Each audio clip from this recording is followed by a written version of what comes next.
네, 안녕하세요. 네, 법무법인 태평양에서 ESG랩에서 ESG 관련한 업무하고 있는 이현우 수석위원입니다. 실은 앞서서 너무 재밌는 강의를 해주시고 막판에 연예인까지 나오니까 이거 로펌이 그 뒤에 등장하는 게 갑자기 분위기를 너무 바꿔서 브레이크 타임 꼭 필요하다 생각을 하고 있었는데 이렇게 바로 진행하게 됐습니다. 최대한 짧게 재미있게 해보려고 노력하겠습니다. 제목에서 보시다시피 매우 딱딱하고요. 아주 이제 부엉이까지 나와서 이 귀여운 아이들 뒤에 나오는 이 부담감을 좀 10분 이해해 주시면 최대한 좀 유익하게 좀 세션 꾸려가 보도록 하겠습니다. 저희 이번에 이제 저를 포함해서 뒤에 이제 같이 오늘 이제 강의해 주실 분들은 저희는 좀 내재화 쪽으로 이제 주제를 잡았어요. 그래서 조직적 차원에서 아니면 인사관리 차원에서 ESG라는 게 정말 성공을 하려면 실은 내부 관리가 잘 돼야 되거든요. 물론 저희가 공시를 이야기하고 있고 뭐 여러 가지 인증을 취득해서 실은 어떻게 실질적인 뭐 성과들을 달성할 것인가? 근데 그것을 달성하려면 실은 사람이 움직여야 되거든요. 그리고 결국은 임직원들이 움직여야 되고 그 다음에 협력사가 움직여야 되는 부분들이 있을 것입니다. 그래서 내부적으로 보유한 이런 인적 자원들을 어떻게 효과적으로 우리가 잘 또 매니지도 하지만 잘 동기부여도 하고 그래서 여러 가지 이제 좀 방안과 그 툴들을 가지고 저희가 또 인센티브 바이스 해가지고 우리가 좀 효과적인 운영 체계를 갖출 것인가에 참 좋은 이야기인데 로펌에서 실은 이 내용을 접근을 할 때는 좀 무서운 내부 통제 이런 단어를 쓰게 됩니다. 그래서 이렇게 좋은 호텔에서 좋은 발표 뒤에 내부 통제라는 단어를 써서 참 저도 죄송합니다만 저희들이 향후 이제 뭐 규제화되고 이제 법제화되는 상황 속에서 이제 각자의 책임 소재라든지 어떤 효과적인 좀 운영 방식이 필요한지에 대한 고찰 포인트로 좀 같이 들어주시고 또 같이 고민하시는 자리가 됐으면 좋겠습니다. 그래서 뒤에서 저희 뭐 두산에서도 이야기해 주시고 또 CSR에서도 말씀 주시겠지만 좀 전략이 도입되기 앞서서 좀 구체적인 어떤 문제점들이나 아니면 이거에 대한 좀 문제 제기들이 지금 현장단에서는 이제 발생이 돼서 어떤 고민점들이 있는지로 한번 같이 설명드리도록 하겠습니다. 15분 안에 빨리 끝내라라는 명령을 받아서 최대한 좀 진행을 빨리 하겠고요. 뭐 공시에 대해서는 오전부터 쭉 강의를 들으셨다고 들었습니다. 그래서 어떤 공시가 뭐 의무화가 될 예정이고 아니면 어떤 항목들로 구체적으로 공시가 뭐 의무나 규제들이 뭐 앞서 있는지는 제가 좀 스킵하겠습니다. 근데 전반적으로 뭐 분위기는 이제 다 읽으실 것 같아요. 여기에 참석하신 분들은 특히. 근데 이제 공시라는 게 점점 이제 압박의 수위가 높아지고 있고 이제 공급망 실사라는 또 하나의 이제 뭔가 쳇바퀴가 돌아가면서 실은 공시 의무에 바로 직접 적용 대상이 아니더라도 이제 공급망이나 특히 글로벌 고객사를 보유하신 기업들이라면 저도 오늘만 해도 또 뭐 이케아 같은 이제 고객사에 이제 납품하셔야 되는 기업의 퀘셔너를 받아봤는데 뭐 그 품질 관련한 뭐 혁신 기술 뭐 이런 거에 대한 퀘셔너에 합쳐서 뭐 80 몇 개의 퀘셔너어 중에 2개 항목이 서스테이너빌리티로 꼭 있더라고요. 그래서 2개밖에 없네 하고 신나서 열었더니 LCA를 내래요. 그래서 아시다시피 그거는 그냥 다 하란 뜻이잖아요. 그래서 굉장히 빡세게 지금 우리나라 기업들이 실은 글로벌 좀 대형 고객사들에게 납품을 하고 이제 연결이 되어 있다면 정말 강화된 수준으로 이제는 ESG든 뭐 환경 경영 관련한 여러 좀 하여튼 활동들이 있어야 되는구나를 저도 매일 체감을 하고 있습니다. 그래서 실무자분들과 계속 서로 힘들어하며 지금 일을 하고 있는데, 그래서 여러 가지 이제 밸류 체인이 저희 오늘 큰 테마이기도 한데, 밸류 체인의 여러 분야에서 실은 여러 가지 항목으로 굉장히 강화된 수준의 공시와 공급망의 그런 좀 대응 수준들이 높아지고 있습니다. 그리고 이후에는 뭐 저희가 이런 부분들 다 스킵하고요.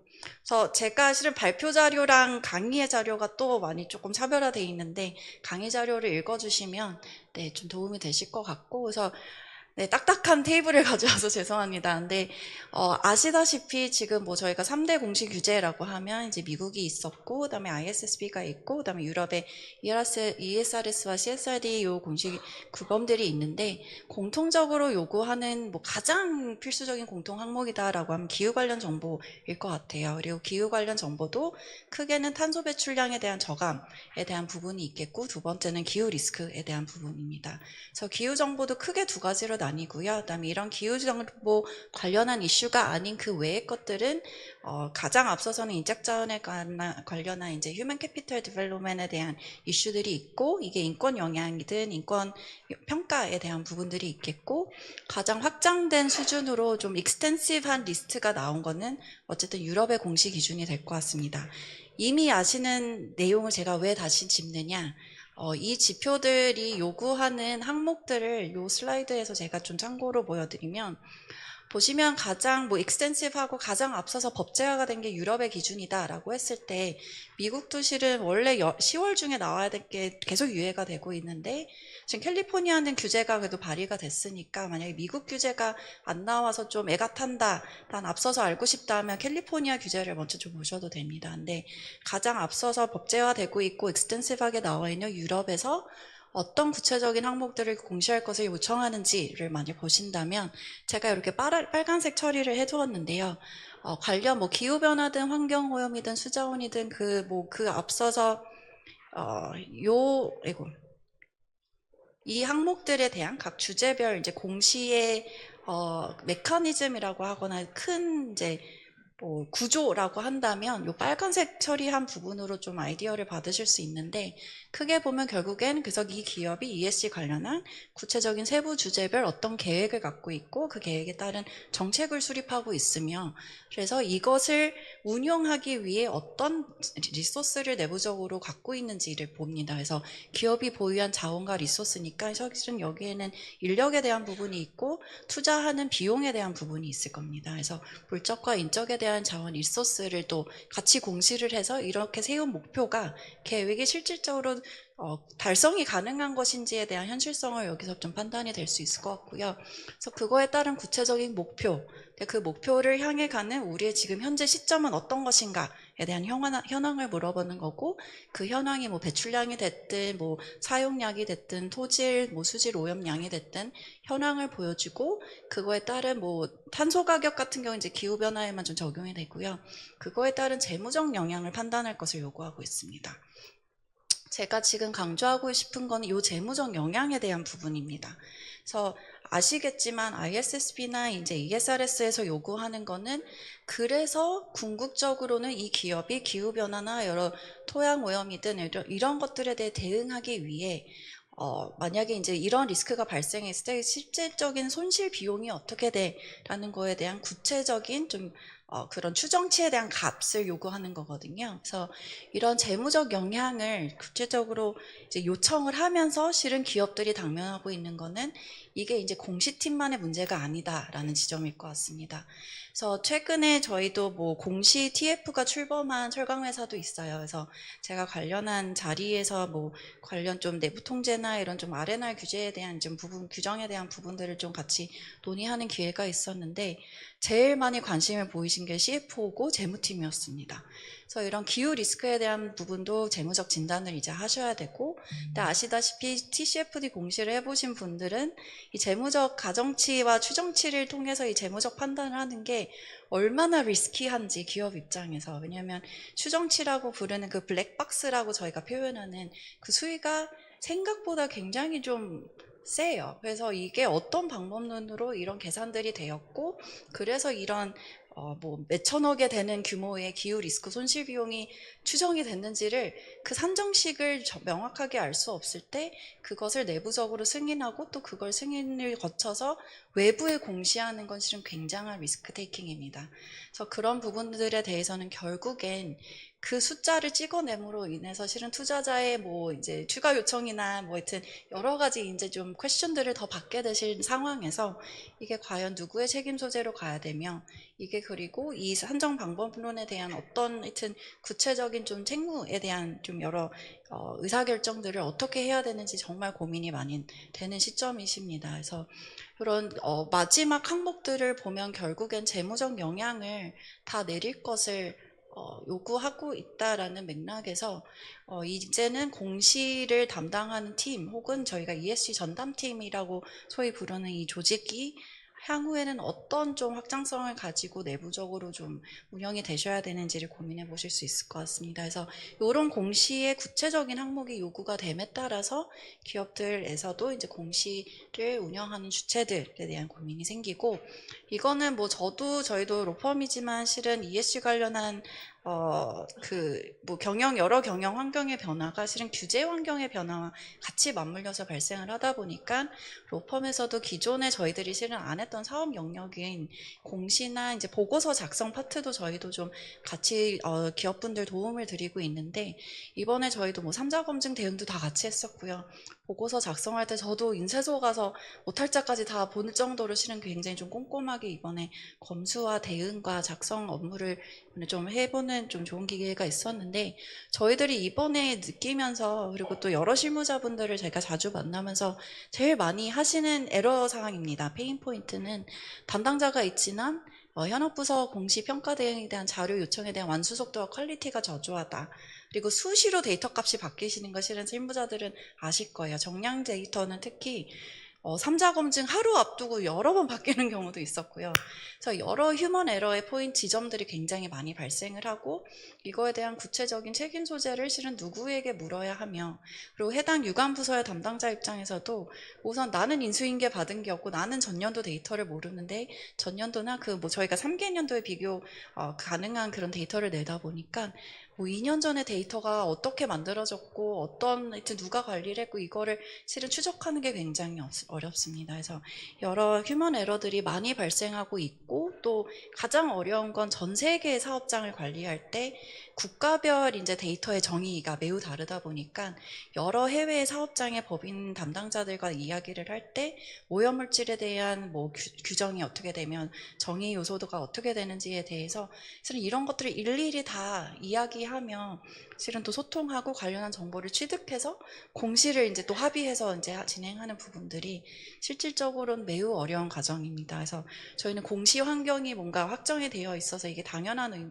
업무처럼 이렇게 받아들이실 수 있지만, 실질적으로 이게 유관부서에서는 굉장히 쉽지 않은 작업이고, 제 생각엔 이거에 대한 솔루션이 이제 저 뒤이어서 발표해 주실 CSR 담당자분께서 또 좋은 솔루션을 제공해 주실 것 같은데, 그래서 이런 여러 가지 문제점들에 대해서 이후에는 이제 그 공시로 인한 실은 이런 법적 리스크가 같이 또 강화가 되고 있다라는 이제 추세로 본다면 저희들이 좀 겁을 안 먹을 수가 없고요. 특히 이제 로펌에서는 이런 부분들이 어떻게 사전에 예방이 될 수 있는지를 또 검토해 드려야 되는 또 책임이 있다 보니까 이런 부분들에 대한 고민을 같이 하고 있습니다. 그래서 잘 아시다시피 미국의 기후공시는 아직 확정은 되지는 않았지만 초안에서는 소송이나 제재 가능성에 대한 언급이 담겨 있고요.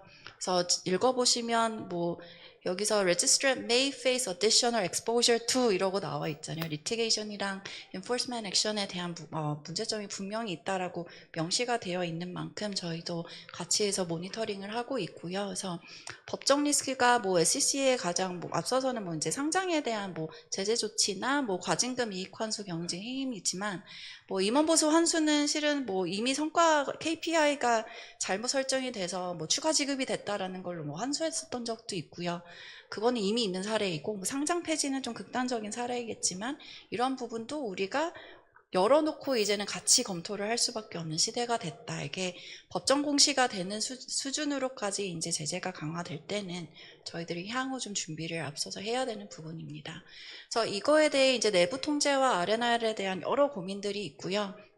그래서 그거에 대한 필요성은 제가 앞서서 말씀을 드렸고, 이로 인해서 저희가 궁극적으로는 내부 통제에 대해 혹은 R&R 정립에 대한 필요가 예전보다 훨씬 더 좀 심화되고 있다라고 봐주실 수 있을 것 같습니다. 그래서 KB나 이제 금융사들이 가장 기존의 내부 통제 시스템 안에서 가장 빠르게 대응을 하고 있다라는 면에서는 아마 지난주 거래소 때 이제 문혜숙 상무님께서 이제 발표해 주신 내용의 일부이기도 하고, 좀 저랑 여러 이야기를 또 나누기도 하지만, 지금 금융지주들이 먼저 이 내부 통제 과정 절차와 프로세스들을 가장 앞서서 도입을 하고 있고, 그래서 보시면 가장 크게는 정보의 생성 주체라는 표현을 썼는데, 저희가 소위 이제 ESG 실무자들이 이제 대응을 하게 되는 유관 부서죠. 그 정보를 이제 여기서 생성한다라는 게 이제 정보를 관리하는 관련 유관 부서들의 역할 정립이고, 그리고 저희들이 여태까지는 ESG 전담 조직이라고 불렀던 정보공유 시의 관리 주체에 대한 세부 역할 정립이 필요하고 이 둘 간의 내부 통제에 대한 정립이 필요하다라는 길로 보실 수 있을 것 같습니다. 그래서 제가 사례를 들고 와서 아예 이렇게 사례가 있어야 실은 좀 더 구체적으로 좀 체감이 되시기 때문에 이 항목들을 보신다면 그래서 이게 또 여러 이제 고민 포인트들이 이후에 나오는 부분이 뭐 정보의 생성 주체나 관리 주체를 이제 분리를 한 다음에 결국에는 이거를 중앙화 시킬 것이냐 아니면 분산화 시켜서 관리를 할 것이냐의 고민점이 있을 것 같습니다. 그리고 내부 통제에 대해서도 전사적으로 이렇게 유기적인 통제가 가능한지 아니면 이제 ESG 관련한 주제별 별도의 섹셔널한 이런 분리 통제가 가능한지에 대한 고민점들이 생길 텐데 뭐 아직까지는 실은 뭐 저희들이 사례가 있지 않다 보니까 뭐 어떤 게 가장 또 최적화된 내용 방법입니다라고 말씀드리긴 좀 어렵지만 이건 또 아마 유관부서나 이제 그 내부의 전사 이제 상황에 따라서 실은 좀 조정을 하셔야 될 것 같아요. 근데 이런 예시 정보 관련한 공시 프로세스가 크게는 이런 구성 요소로서 고민이 돼야 되고 내부적으로 좀 아마 바로 이게 협의가 될 부분은 아니기 때문에 이거에 대한 이제 협의와 논의를 이제 내부적으로 좀 고민과 토론을 시작하셔야 된다라는 포인트로 봐주시면 좋을 것 같습니다. 그래서 공시 거버넌스를 별도로 구축을 한다라는 지점에서 생성 주체, 관리 주체, 그리고 내부 통제에 대한 구체적인 절차와 프로세스에 대해서는 이제 KPI로 연동이 되는 그 시점으로까지 다 확장이 되겠지만 이 세 가지 부분에 대한 좀 구축 고민을 하시면 좋고요. 그다음에 이제 KPMG에서도 최근 비슷한 이제 좀 이제 분석과 이제 전망 방향성들을 담아내는 컨설팅 보고서를 발간을 해서 저희도 그 내용을 공부를 하고 있는데, 저 말씀드렸다시피 기존에 이제 뭐 여긴 특히나 이제 회계법인이니까 CFO 산하의 공시 체계로 확장될 것을 조금 더 아마 강조하게 되는 부분도 있어서 아직 CFO 산하의 공시 부서가 있는 곳이 ESG 관련한 부서가 있는 곳이 뭐 이렇게 뭐 이례적이지도 않지만 이렇게 뭐 정형화된 거는 아니기 때문에 근데 결국엔 내부 통제를 위해서는 감사위원회 역할이 있고 그다음에 뭐 준법팀이나 하여튼 컴플라이언스 팀의 역할이 분명히 있고 그리고 이제 재무팀이든 이제 ESG 주관부서의 여러 이제 기능과 역할들이 생겨나는데 이런 부분들에 대해서 좀 조직 역할과 조직 경계와 각각의 롤 구성을 잘 하실 필요가 있다라고 설명을 드리겠습니다. 그래서 저는 좀 문제 제기를 하는 세션이 된 것 같고요. 근데 이것에 대해서 실은 뭐 ESRS 공시도 마찬가지지만 실은 지금 제가 당장 올해 뭘 좀 더 개선하면 좋겠느냐라는 질문을 받을 때 실은 중대성 평가부터 제대로 해주세요라는 이야기도 많이 하거든요. 이게 내부 통제랑도 연결이 되고 조직 구성과 이후에 누가 해서 구체적으로 어떤 성과를 올해 강조해서 강화시킬 것이냐 라는 그 질문점에서도 실은 이제 투자자 관점이 아닌 이제 이해자 관계의 관점의 이중중대성으로 확장이 된다라고 했을 때는 실은 다양한 시각에서 이제 ESG 공시도 접근을 하셔야 된다라는 맥락에서는 여러 유관 부서가 같이 모여서 그런 논의를 하시고 구체적인 역할 조정을 하셔야 되는 게 이건 ESRS에서도 가장 강조를 많이 하는 게 중대한 정보, 중대성이란 요 단어이기 때문에 저도 앞서서 다시 또 재차 이제 좀 말씀을 드리는 부분입니다. 그래서 중대성 평가를 통한 임팩트 과제 도출을 하시고 그 이후에 그거에 대한 구체적인 R&R 정립을 ESG 주제별 항목에 대해서 좀 그 수립을 하신다면 조금 더 이제 안전한 리스크 관리가 된 ESG 공시나 ESG 운영 체계를 갖추시지 않을까 생각이 듭니다.